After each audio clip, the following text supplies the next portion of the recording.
Back in season 1 of the podcast, as a lot of you know, that I did a 2-part episode, which was about an hour each episode, on my personal story about the murder of my niece Taylor Toller and of Sean Boschuk and Alan Penny-Legend.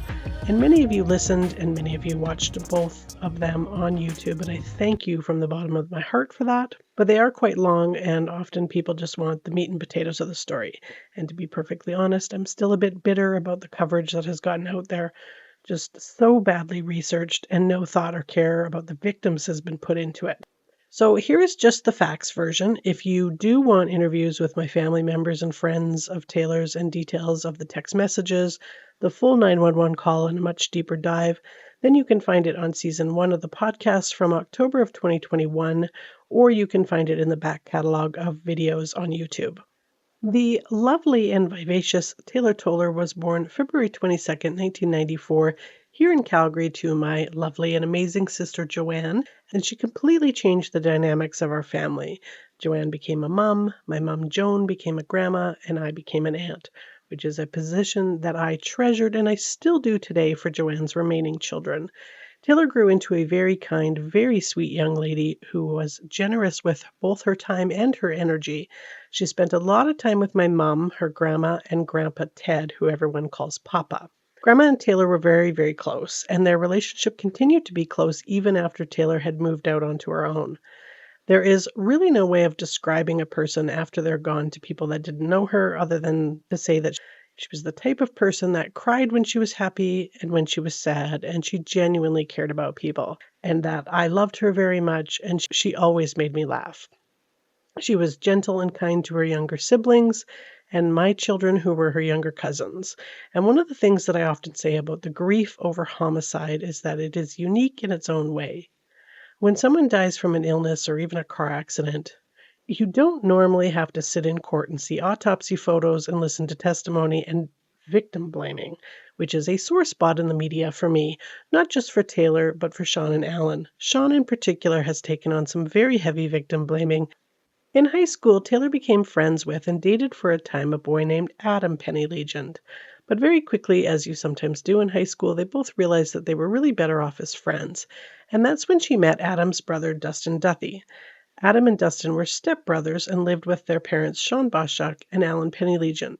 Sean and Alan had been married when all the kids were very little, and they were a blended family, with Alan bringing into the brood Adam and David, and Sean bringing Dustin and her older sister, who I have never named to protect her privacy. She had long since moved out on her own during the events of this story anyways. Together they had a son named Jordan, who was heavy into football. His dad, Alan, was a very popular football coach to the Calgary Hilltoppers, so they were able to bond over the love of the game. In his day job, he worked in sales for Keurig Canada, and Sean was a holistic nurse. When the boys became teenagers, there were some troubles. Dustin wasn't a particularly respectful character and got involved in drugs, creating some friction in the family. Taylor was enamored with Dustin and his bad boy image, and thus began a very codependent and worrisome relationship when they started dating in and around 2014. When first meeting Dustin, he was cocky and he came off like one of those guys that likes to act tough, but is really just kind of a coward, which turns out to be a pretty accurate assessment of him. No one really cared for Dustin, and we tried, believe me, we tried, to get her to see that, as cliche as it sounds, she could do a lot better. Taylor was articulate and funny and attractive, and although she liked to have a few drinks here and there, and probably did partake in recreational drugs, anytime I saw Taylor at family gatherings or whatnot, she appeared sober, and the autopsy report does not show drugs in her system. I think I maybe saw her tipsy at a family wedding, but I never saw anything concerning about her with drugs. Now, I'm just saying this stuff because as the story has gotten coverage, there are things that I really want to clear up before we even get there. Yes, we all tried to get Taylor to leave Dustin. Yes, Sean and Alan were stern with Dustin and were trying to get him to clean up his act. And no, Adam wasn't planning any coffee dates with Dustin or trying to get a hold of him. That is just made up, completely false coverage. They were not friendly at the time of these events. And lastly, Taylor did not dump Adam for Dustin, and at the time that they had met, Taylor had not seen or been involved in any of the family incidents that ID Discovery says happened, other than one where Adam and Dustin got into a fight in Dustin's car one time. Anyways, we didn't like him, you could say that. But Taylor did. And like most codependent and abusive relationships, she would break it off and go back and break it off and go back, etc., etc. Always quite secretive about when they were together, and thus we didn't hear much from Taylor during those times. She was 24 at the time and had been living out of the family home since she was about 19. When they were broken up, she was around and was her usual bubbly and happy self.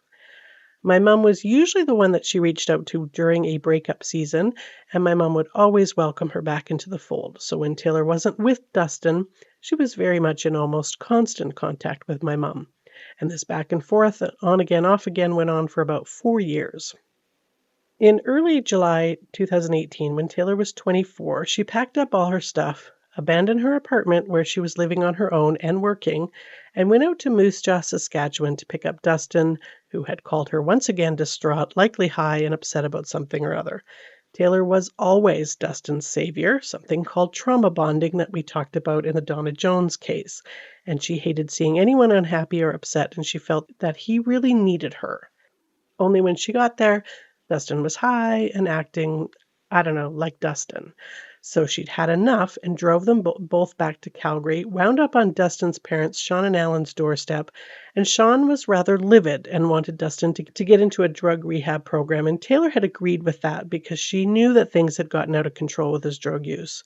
Taylor wasn't allowed to stay at Sean and Alan's place because of the relationship that everybody knew was pretty volatile, and she was concerned that them being together would derail Dustin agreeing to go into a program where he would have to be away from Taylor. So she was now looking for a new place to live and a new job. Again, Dustin was allowed to stay at his parents' house in the basement, but under the condition that he got into rehab. Now, here in Alberta, rehab is free, but there is a waiting list. So while waiting for a bed, he could stay there, which was him and his 2 dogs in his parents' basement. Every parent's dream for their 25-year-old drug-addicted son. Oh, and I guess I should mention that Dustin's drug of choice was both steroids and methamphetamines. On July 24th, 2018, Taylor sent a text to my mom that she had found a place in Forest Lawn in the Applewood Court Apartments. But the furnace was broken and the heat was running even though it was summer and she really needed a fan. So my mom and Papa had made plans to get one and to drop it off for her. But in the middle of the night, she had sent a message to my mom from her tablet telling her that Dustin had shown up messed up on drugs and had taken her phone. What my mom didn't know is that during this fight, he had also pulled a knife on her. So my mom, when she woke up and got the message, she told her she's going to bring her a new phone with the fan, but she'd better be serious this time if he showed up again to call the police. And she said that she would, and she also mentioned that she was planning on watching the dogs at Sean and Alan's place while they were away in Hawaii with Jordan for a football conference, which was to take place at the end of July. Now, the Penny Legions actually had 4 dogs living with them.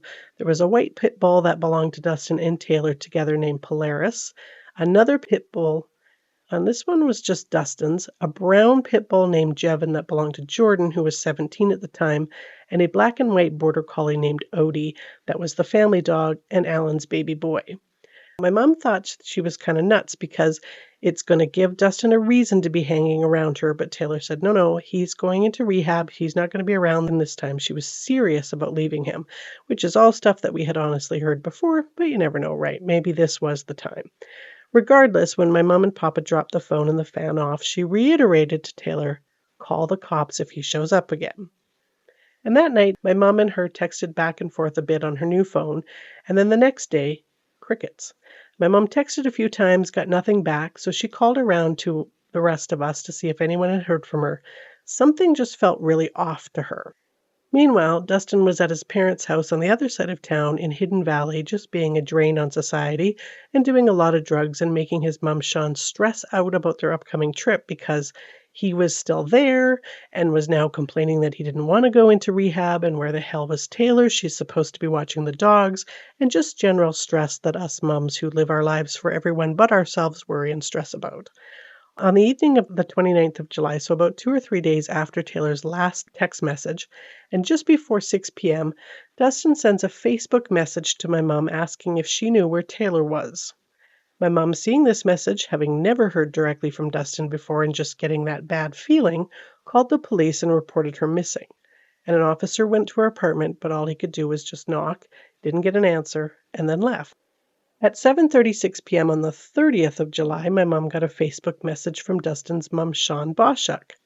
"Hi, Joan. Can you let me know that Taylor is okay? Dustin is quite concerned about her, and neither he or I have gotten any responses to messages we have sent to her. Now we are both worrying as it's been a few days. Thanks. I'd really appreciate it, Sean." At 9:06, my mom replied that she'd reported her missing to the police and that they were already working on finding her. And unfortunately, it was likely this response from my mom that set into motion the next events. As was normal for Sean, on the morning of July 31st, 2018, Sean sent a text to a friend and coworker at 5:52 a.m. Shortly after, and we have to conjecture a little bit about this, Dustin came up the stairs from his basement suite, and there was a confrontation, likely about where the hell is Taylor and why did her grandma report her missing to the police and what did you do? And he attacked her in the kitchen where she was sitting at a kitchenette table, grabbing her by the hair, pulling clumps of it out into his hand, and stabbed his 52-year-old mom 6 times. He then dragged her body into the living room and concealed it with a plastic sheet, much like a shower curtain, before starting the process of cleaning up the mess that he'd made. Alan had been upstairs either asleep or in the shower and heard commotion going on downstairs. So he came down the stairs with Odie, the family dog, trailing behind him. Upon seeing the horror that was in front of him of his wife of 20 years laying under a sheet and blood everywhere, at the base of the steps, Dustin attacked him as well, stabbing him 8 times. 3 of the stab wounds were deep into his abdomen. In the scuffle, Odie was slashed on the body and basically disemboweled. He then dragged his dad's body into the main level bathroom, leaving him laying there with Odie panting, guarding him while he himself was dying, loyal to his human until the very end. He did also try to slash the throat of Polaris, the dog that he shared with Taylor, and put her in his mom's car in the garage and locked her in. She, however, survived and has since been adopted by a loving family. Dustin then showered, shaved his head, grabbed his dad's wallet and keys, and drove his car to a liquor store near Taylor's apartment building on the south end of town, buying a bottle of whiskey and I believe a bottle of Sprite, drove to Taylor's building and opened the first set of doors before realizing he didn't have a key fob to enter the second set of doors. So he sat on the stoop outside of the building and called 911, and here is just a snippet of that call. Calgary Police, what is the address of your emergency? Oh, it's 2000 Apple Village Court. Yeah, tell me exactly what happened, Dustin. I murdered my girlfriend in this apartment last week, and I murdered my parents this morning. And that is where I'm going to end it. And what was the last part? And I murdered my parents this morning in their own home. And are you and everyone else safe right now? Everyone else is safe, yep. Where did this happen this morning? This morning it happened at 10130 Hidden Valley Drive, Northwest. That's your parents' home? You say you have a knife on you? Mm-hmm. What type of knife is it? Not sure exactly what type of knife it is, but it's a 6-inch blade. Okay, just stay with me here. Where's your girlfriend right now, up in 307? No, I don't know. You're trying to go and see her? I am. Okay. Okay, I want you to tell me what happened, okay? What day? What happened this morning? Morning? To be quite honest, I'm not exactly sure. I don't know why I did it. But I did. And what did you do? I killed both of my parents. So what happened there this morning? I stabbed both of my parents to death.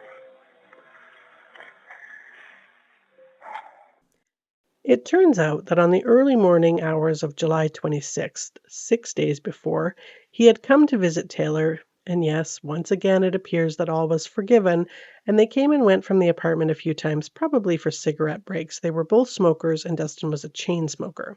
At 4:03 a.m., they entered Taylor's apartment together, and Taylor got undressed for bed.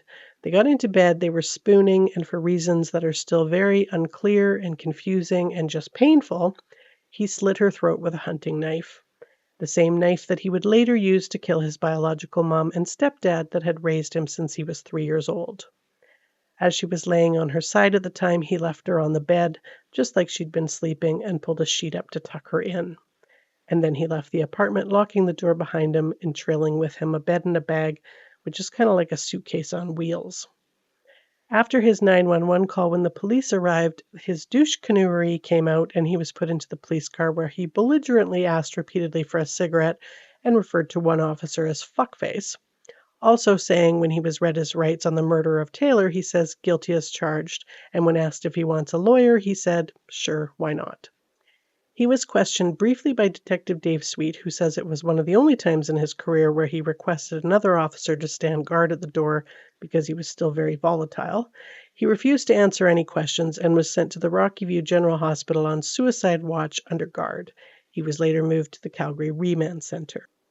After all of this debacle happened, the matter was still investigated because they wanted a very tight case against him. So DNA was tested, blood splatter was analyzed, and autopsies were done, all of which was horrible to listen to and see, let me tell you, and adds a whole nother layer to our grief. Adam and David received Alan's car back from evidence and found in the trunk a ball of electrical tape, thought to be garbage, but when unraveled contained a note, most of which is completely unreadable. But it does say that he killed Taylor because, quote, pure want of blood, I ran my blade across her neck, wanting to feel cold steel run through human flesh, that urge to feel the soul of another human being leave their body.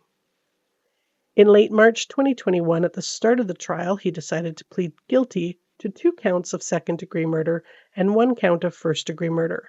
Now, first-degree murder for his dad because it was the killing of someone that was a witness to a crime, which is automatically first degree.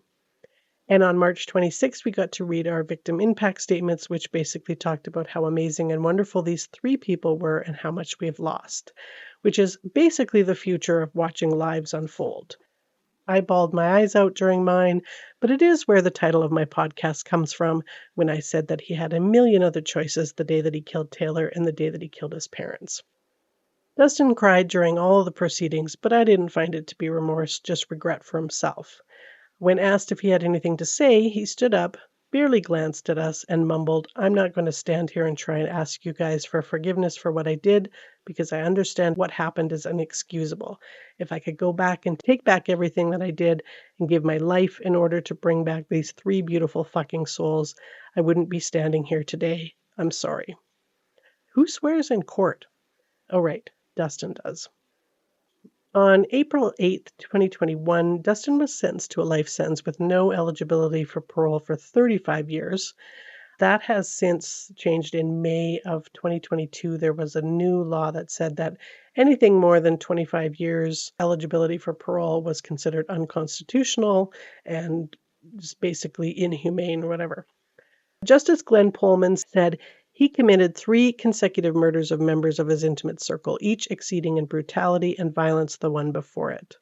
The callous abandonment of Miss Toller's body for 5 days, followed by the murders of 2 more family members, are uniquely reprehensible.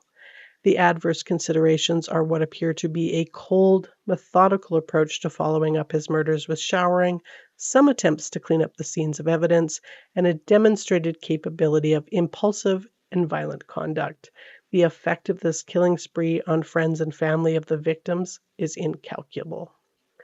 Dustin is currently serving his sentence at the Edmonton Institution, which is a max security facility that houses about 200 inmates, including terrorist Omar Khadr, Harvey Andres of the Grim Reapers motorcycle gang, who managed to escape twice, and serial killer Alan Legree.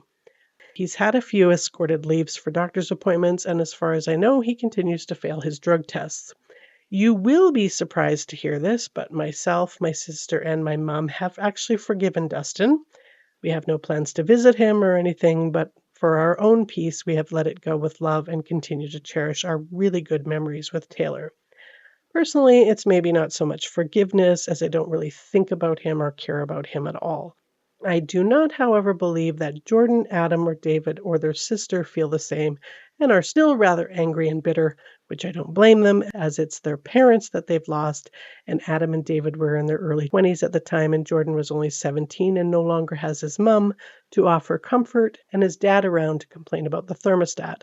It's the little things that you lose that wind up affecting you the most. After the sentencing, ID Discovery did an episode of Evil Lives Here, focused completely on Dustin and the family dynamics, essentially hinting that Sean was to blame for not being stern enough with her adult son, and so far every YouTube and TikTok video on the case just basically summarizes that episode. I'm a little salty over that. So here was the short and dirty and very true version of the events of the murder of my beautiful and amazing niece Taylor Toller, of Sean Boschak and Alan Pennylegion, and of course Odie the family dog. If you have questions or want clarity on some of the events, the 2-part long version of my story should probably answer that. And if not, you can email me at amillionotherchoices@outlook.com, or I am on Instagram. Please don't send messages of comments about what we could have done, should have done, or what you would do in the circumstances, because believe me, people that have lost someone through a homicide, no matter what the circumstances, we blame ourselves enough as it is, and we just really don't need to have that added to it. And for YouTube watchers, A Million Other Choices is actually a podcast. So there are a lot of episodes available to listen to that are not on this platform if you enjoy my storytelling. As always, thank you so much for listening, and I'm going to be back again soon with a regular episode.